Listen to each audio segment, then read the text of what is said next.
wasigaddewo Makula Susan ye presenter akola ki Kusota FM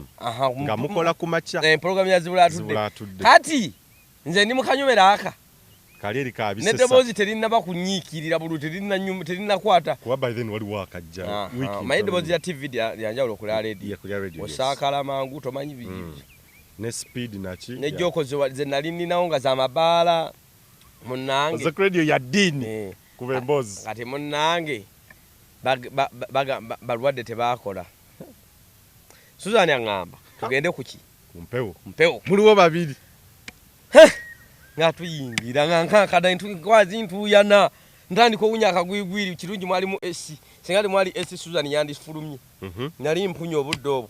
kone mbozi nga tuyingira ki wakajja ne wiki oba omwezi tegunnawera gugenda gunatero wera okay naye nga sinamanyira mpewo nga nkuba kintu ekiruvu sakola bulungi naye gwe nali nkola naye yali anjagaliza omulundi ogwasooka nangamba kuma mu morning shows ezisinga okumenya eyokumakya n'eyolweggulo evening drive munenga ngamba kati omuka gusike guti boleta bwoti toge nga joko zenko nga njogere bitakwatagana munange ngenkya tukola n'olwokusatu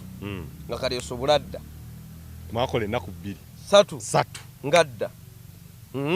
nga tukola nga Susan tetuva kutava kumpe wajja manyira ate banava kana manyira ddi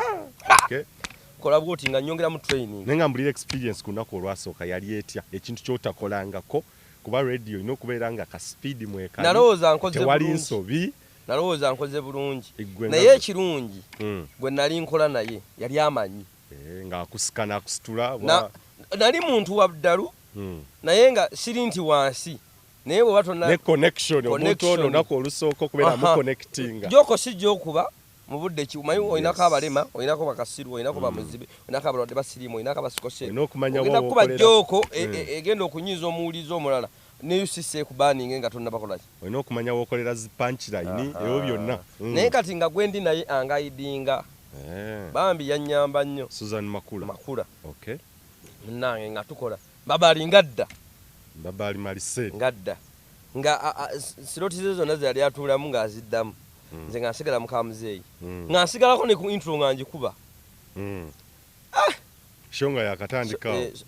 bonga bagitandika omwaka mulamba noche nga show nga yakatandika ngokola introduction ya show biki kati munnange nga tukola kati ne wajja waawo obutakkaanya mu show musheyo babali naga nti ono abulamu yakuleeta babali kale yakurecommend we yakusecondinga yes nkwajike wali mu auditions nenga akutera yakabe naga nti ono abulamu ngolo tambudeko emyezi mu mwezi ono abulamu obudde obwo bali yakolagana nnyo n'abuse mwogerere Haji Abu kati baga nti ono abulamu asooka ave ku mpewo nawuliranga nnwanyi noyinza okuwulira obulungi olowooza nasiriira kati Susan Makula kyekintu kyasinze kyoga nti omuntu wakubuza ebintu bikyasinze okukunyiga mu nsi ebimu ku byo okireeta nnyo kuba wali ku future wali omugati ogulaba ogutandisa ate ekyasinga okungamba nenga nti singa nva ku mpewo nyinza obutaddako nengamba ate ona ancommending okubanga nva ku mpewo yewange nobeera mu dilema mukwano gwo nnyo yakuteekayo nekajjukira mpulira amaziga nengamba koze ntya nga tutula meeting ono tajja kusota nasobola isawo ebigambo byobwemu atasobola kukola namugamba mumuyigirize bwe munyukanga mugere mu production nga tantwalayo nenga wategeera nsonga kikuba nze nzikiriza mu bulamu era mu nsi buli kimu kiba n'ensonga teyakubuulira nsonga simanya yinza kuba bwe naddamu n'ensinkana mbabali lumu yayogera bina ebintu byetwayogeramu naga ndowooza fadi ono bamuleeta andivule naye nga takola kitasobola kati ate nze saabirowooza kuba nze kali noonya opportunity negira kati lumu twali tukolera ku makya intro nga mutuufu baagana okunjja ku mpewo Musumba n'agamba okay, management yaite nakidi okay. Musumba n'agana okunjja ku mpewo ne makula ne banwanira ne kali esuubula kale yali alagaalagako nti tovaako ngali positive ku kyo ayiga ebiki tuli ku makya nkuba intro Kaliswa yasooka nze nampa ne nkuba intro bulungi mu Luswahili yes sabari ya boy asubuhi mkotoka kwa kitanda endo fanya kazi siku ya leo je mtapata pesa Mungu atabariki wewe zimura tudeme ingia sikia sauti ya mbaba muwereza bwenti abake nagana natunuleli Kaliswa nakubawo bampa nagamba nze nagambi sikwa na fadi batakoze sijja baba akola musho sijja kukola muri ku mpewo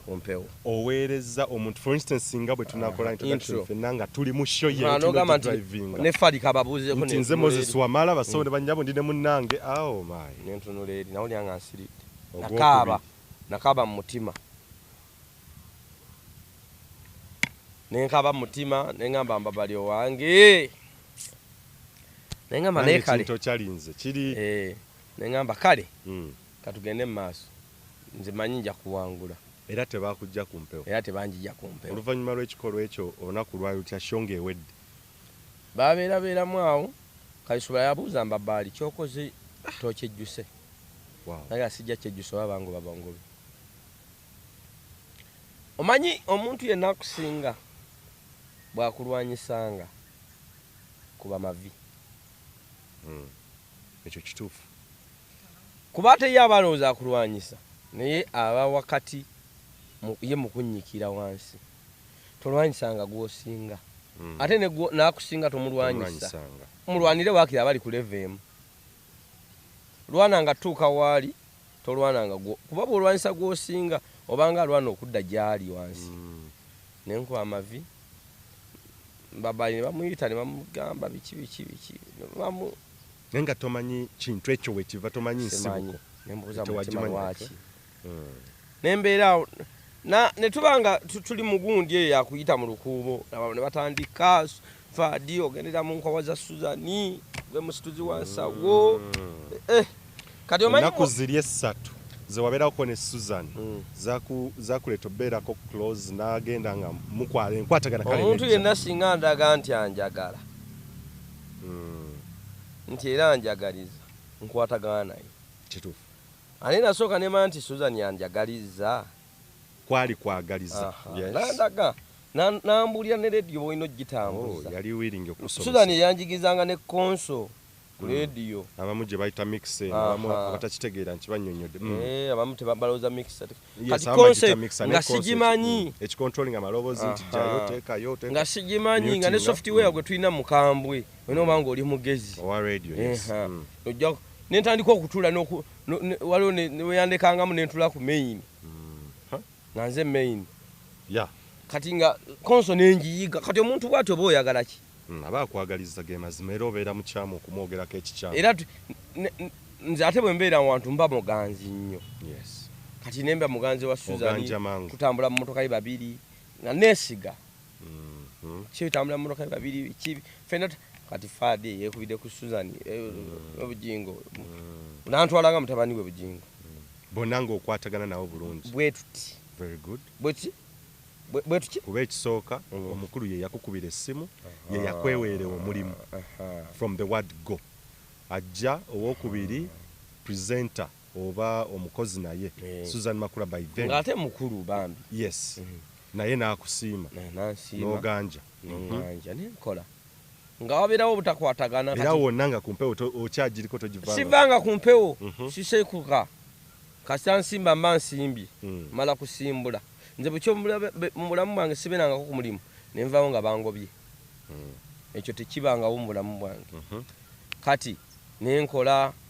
awo ne baagala awo nsenguka ettula ojinga mpatula sente bampa sente laba nfuna kalina waneeno ku Ssekabaka nenga naye kansuleko mu kalina apartment simanyi naye nga yali kalina kwaliko ennyumba endala nensula mu kalina tunasooka okusula mu kalina nga ngipangisizza okimanyi obadde mu nyumba ya mitwalo mukaaga oli mu kalina mulimu ne ttooyi gy'otuulako self contained veeko otula ne ku ttooyi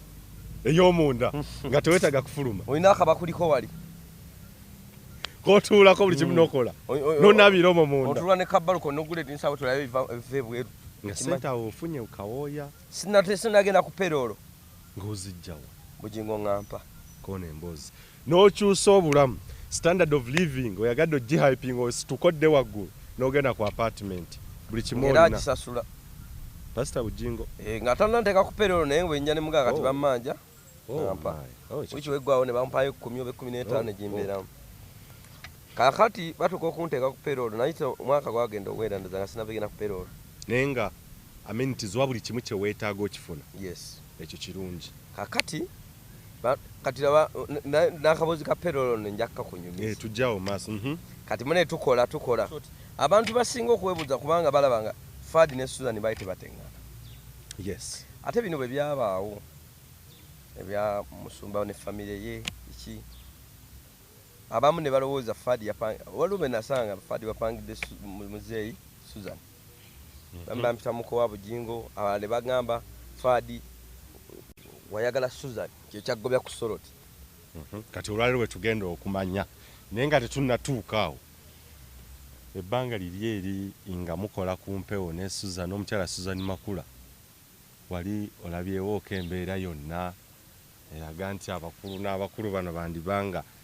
bali mu engeri kuba wonna wali close nabo musumba wabanga Susan alina emyaka 38 ku mukaaga mwezi amuzanga 86 ba 85 something okay nenga wa awantu awo bwatyo ate oyo omwana we waffe akuba kale tamanyi nti no we waffe olaba case awuliriza etatemye na kutemya oyo omwana munda singo era ndowooza omusayi bambi n'omwagala ennyo gwankwatagana nze naye bayewo eringa agenda ekabulubuutu eyo gundi bayitayo wetira kasanda biki omwana we waffe nnyo nenga walabawo embeera wamala oba okwana omuntu nga si muto kiba tekinkwatako ate nze ndi musajja kati musumba okwagala Susan si kibi era tewali musangira sigambye nti waliwo kubanga ne bannabbi bayagala bannabbi abali mu mabayibuli tebayagala mukazi omu abamu tebayagala bakazi omu so ate ffe gye tutabeera bayizaffe abasajja tunyigirizibwa kubanga ffe tetulina fida abakazi balina fida gye baloopa era n'ozunga nti omukazi ankuba bansaka noseka laba kino ekisajja sajja ate ffe abasajja ebitutengula ne tukyawa kiba kitono okujjako ekitumalamu ekituleetera egundi obukizibu nti okuyogerera mu busungu okufulumya ebintu mu buki mu busungu kyekikwetere okusalawo mu busungu kale bantu bangi bava mu maka nti oba novaayo maka kati ojja n'obusungu buli babadde bakutokyalingire waka bw'okuba public oyogera ebimu kati abantu bye basinzirako ne bagamba kino kitegere nga kati muzeebe yavangayo n'ayogera ngolereza olinze temunsaasira biki nate natuuka nange ne muwuliriza ebya paadi biki n'ayogera ebya paadi naye nga tomanya oli kye baba bamukola kubanga ekituufu kiri nti tewali ewalina mboozi eyawula Bugingo na Teddy tewali agiina kabe musumba Bugingo tajogeranga kabe ne Teddy tajogeranga ate nga mazima gali nti tetugyetaaga tetukwatako kubanga bwe bali beekwana era kyova asaagala nnyo bwe tuba twogera ebintu bino asaagala nnyo diiginga mu family z'abantu kati oli bwava eri bw'omanya nti oli tomanyi na mboozi yabaawula naye nga tolina bwino tomanya nkata gy'aba yeetisse waka toyogera kubanga kiyinza okujjayo nga ne Teddy yawona Bugingo kituufu oyinza okuva eri nga ne Bugingo yawonani ne kati tusooke tuveeyo kakati ekyokwagala Susan tewalabawo ku mulimu awo nti mbeera nti no kyennonyamu ekyo did it come out of the bwe nalaba embeera ekyo nakiwulirako nti gw'omu ku baasendasenda ssebo okukwasa pasita Bugingo amakula ag'amakula nti era yakuwanga ne ssente ezo yakusasulanga kino nkulya byempulira era kyova nkubiza with the reason nti bakuwanga ssebo ssente ozanye akayimba ka Mathias Walukagga mu nsendere nga gwe ssebo ayogereza n'oli agattemu ebigambo bye ssebo ensimbi ze bakuwanga ogende ku apartment zakola omulimu omunene okusendasenda mukyala Susan byali bituufu nga sinnajja ku Soroti. Musumba ali agala nnyo zi program batazibula atudde. Era ye producer waayo. Abakozi bonna abalimu yali abaagala. Bano bonna abaagala naye abakozi abalimu yali abaagala nnyo.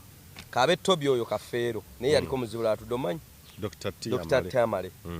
Era Tamale bwe yalwala Bugingo yamujjanjabisa ssente nnyingi. Ekyo naye akyogera. Kafeero akyogera. Kati nze ate Bugingo yakolako ne Susan ewa Sserwadda. Ntandikwa Jeva, yes. Kaakati Bugingo ku magezi g'omulaba nago amayitirivu. Ku basajja abagezi Bugingo mwali. Mugezi. Mu ggwanga muno. Very intelligent and strategic. Lwakuba nti obugezi eggwanga bwe likulaba ng'oli mugezi liyinza okubuzaabuza nga liraba oyinza oddisukkako. Era nsaba nnyo Musumba aleme kubuzaabuzibwa nnyo yegendereza eggwanga n'abalirimu. Eyo statement nene abagitegedde mugitegedde ate era kyapulayinga ku buli muntu. Eggwanga liraba ng'oli mugezi liyinza okukubuzaabuza okendeze ku magezi. Okakana ng'otandise okutomera otandise okukola by'otandikoze. Eggwanga ne likuteeka we lyagala obeere. Naye nga liraba obadde mugezi oshapinga mu direction eyinza osukka. Bugingo ne yandibadde Musumba yandibadde mugagga. Kubanga obulamu bw'omuntu okukyuka bwetaaga magezi. Omanyi bwe bakuloga eddagala erisooka mu bulamu kutegeera nti bakuloze. Ng'oli mwavu ng'oyaga okugaggawala eddagala erisooka mu bulamu kumanya nti oli mwavu. Mu luzungu kye twandise you first concede n'okkiriza n'omanya butya bw'ogenda okkibunya. Bugingo ayinza okukuwa ebigambo 8 n'ojja mu 4 n'ogenda nabyo ng'omukisa. Naye nga gwa magezi abakuwadde magezi. Ku magezi Bugingo Omusumba gaali nago walaba nga tasobola kulemererwa. Okwana Suzani? Kakati mukulu wamala ku bakazi b'ofunye bonna bameka bakuteereddewo. Amazima ye nnoomu. Kati right now. Nnoomu. Ngamba kuba ofunye mu ggwanga bonna. Nedda ssebo. Tewali akuteereddewo. Nedda ssebo. Ani yasendera Bugingo Teddy? Sikiinaako bino naye sobaziba tugamba ku Suzan Makula ye ggwe era yakuwanga ne ssente. Nga olwo Suzan abeera wa mugamba bigambo ki? Mukama wange oli antegeeza nti ng'ate nabasangawo. So bwe bakusibako matugambuzi. Bansibako matugambizi kundi Sasuna Beni n'amazira Tone. Naluba kyoya. So enkwatagana. Nze nali mwana. Bino wabisanga wabasangawo. Era bwe badda mu gundi yaabwe nze ne Teddy mubuuza. Ne Teddy mwalina enkwatagana wali ogenda ne munyumya ne muwaya. Wa. Nvaako. Twalabiranga ku kyaki ne mugamba mami wasuze otya bulungi. Nina obuzibu bungi. Nze najja ku Soroti nga nze kukola. Nga manye ennaku yange. Biri byali tebinkwatako. Ebyabo. Bafa abasajja tomanya muntu enkata gye yeetisse togyetikkanga tomanya. Mu mboozi ey'okusatu abantu balindirira ekitundu ekiddako. Nva ku Soroti ntya. Ovoota ku Soroti ki ekikujjayo naye nga tuwumbawumba. Biki by'otayinza bw'oba otudde owandiika akatabo ng'otunda Mukama ye otunde Mukama obaka buno Pastor Bugingo bumutuukeko. Omuntu atamanyi Pastor Bugingo osobola bw'oba otudde kutandika kuwandika wamwandikako script oba ki bigambo ki ebiyinza omudescribinga okumunnyonnyola abantu. Pastor Bugingo ye muntu eyali omwavu. Ye muntu eyali omwavu. N'afuna ssente. Bwe yafuna ssente bwe yasooka okufuna ssente abaamuliraana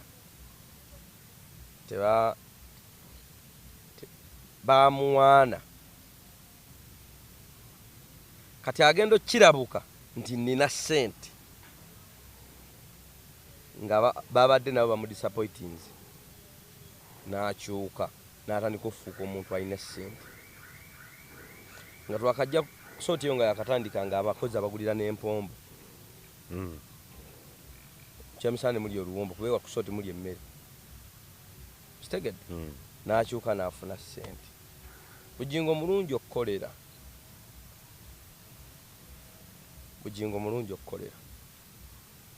obulungi bw'okumukolera buliwa nga tuwumbawumba kuba twagagenda buli mu kusasula okay musasuzi atakuwa ne ku magezi naye si mulungi kuteekako mutwe si mulungi kuteekako mutwe sikutegedde okuteeka ku mutwe kwe bayita okwesigama ku buuti genda mu maaso nti singa omwesigamako nnyo n'okola ebimunyiiza nga bibiri biri ayinza obyerabira waliyo ekikula ky'abantu ng'ayagala nnyo naye ng'akyawa nnyo kuba wano ate ng'akyawa mangu lwaki omuntu oyo nti aba muzibu nnyo okwesigamako nti buli bw'omupuresinga n'onyiiza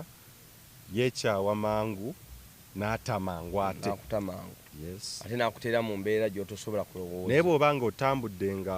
okola ebirungi kuba kizibu nnyo obutakola bibi ate kizibu okukola ebirungi byokka naye bwe bitasukka akyammuka pasita Bugingo mulungi naye akyammuka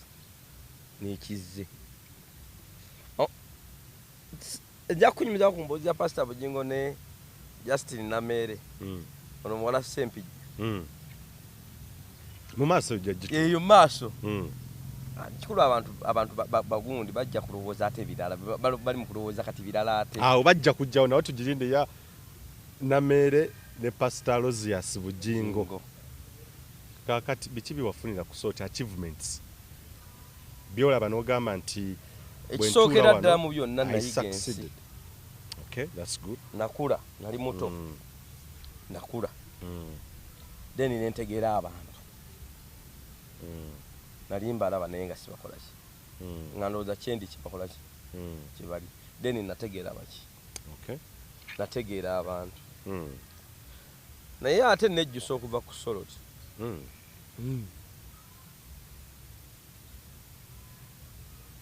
lwaki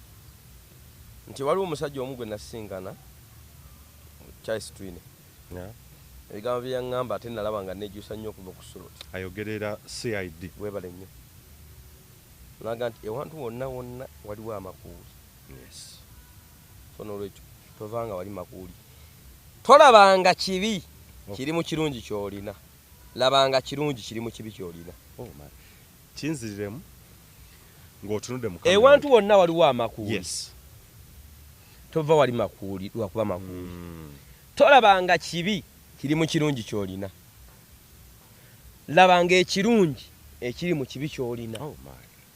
ovuga booda totunulira mpewo na buyondo na accident ziri mu booda tunulira akasente k'okolekitinga mu booda kanyongereze abantu bannyo bali ku mirimu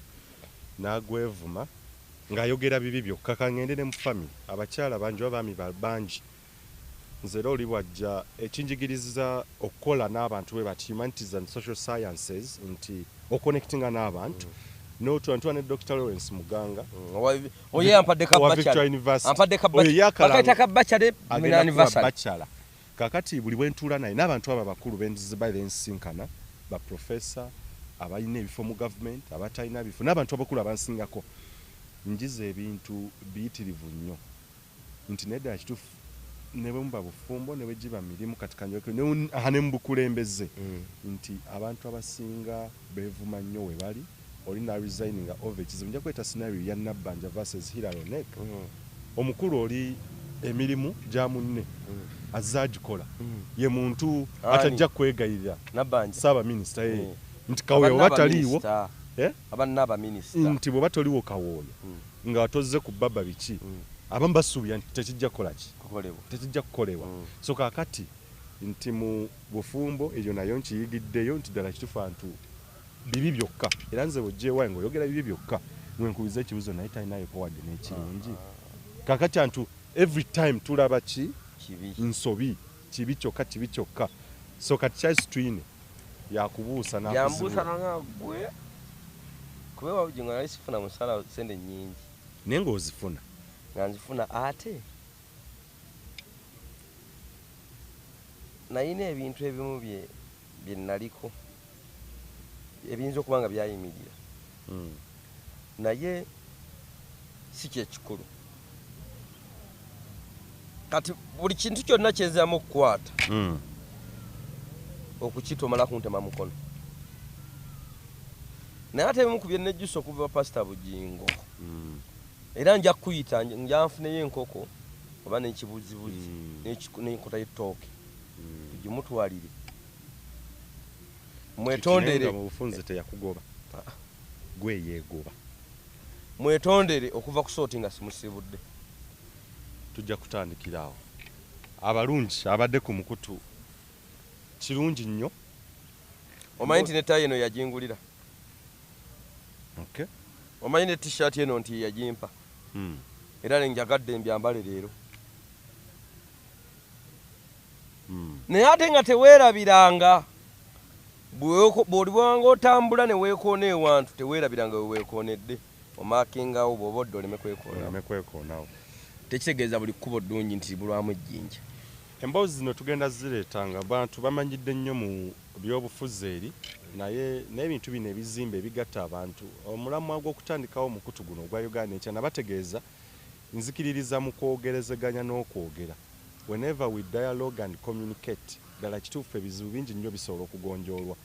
Uganda ebizibu byerina ensi nnyingi ezitusinga esimu yange tebagyerabira eyatise